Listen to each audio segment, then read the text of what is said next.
About 3 years ago, I reached a place in life where I was tired of feeling like a pretender.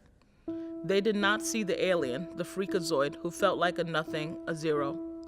See, I'm a child of the 80s, born to parents who were babes themselves. I think they wanted to continue the carefree life of teenagers.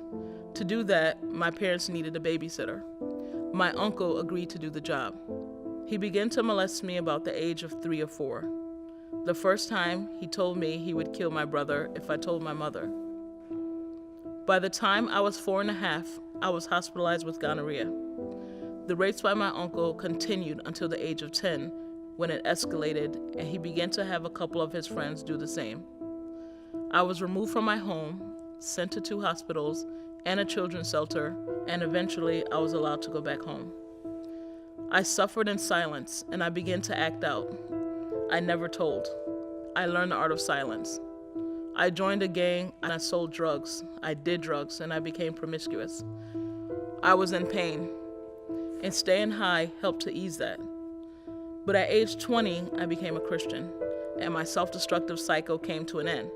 Without drugs to deal the pain, though, the memories of my past seemed ever present. Memories flooded my mind, my dreams, and even my waking hours. I thought it meant I wasn't being quite good enough. My heart raced if the door opened a certain way. I panicked if my husband touched my back when I was sleeping. The smell of alcohol brought back violent memories that wouldn't go away. I tried to seek help more than once. A chat therapist did not believe me and disconnected the call, throwing me into a depression for weeks. One therapist had me drag out the memories from my past too soon to confront them. And at church, a pastor said I must forget what was behind. I tried, but I guess I wasn't good enough. I wrestled with my monster for years.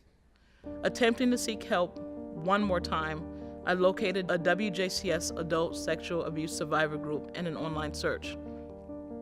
At the very first group, I sat in a corner, on guard, ready to walk out if the group made any unexpected moves. I sat and listened, I looked at the others in the group, and then I learned I was not alone. Every adult survivor in the room had the same feelings.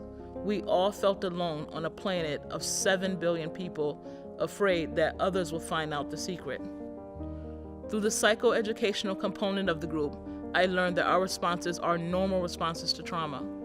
Over the past couple of years, I have built up this therapeutic relationship with my WJCS therapist, where I can really say what I really mean and not be judged, where I found good feedback, where I'm allowed to be honest and not pretend. For the first time, I'm really dealing with my issues. I cannot change the events of my past, but I am thankful for the organization that is helping me on my journey forward. The trauma of my past has less impact over my future. I'm not less due to my traumas. I am not defined by my past. My trauma does not get the privilege of writing my beginning, my middle, and my ending. I am not broken. I am more than a survivor of abuse. I am a victor over it.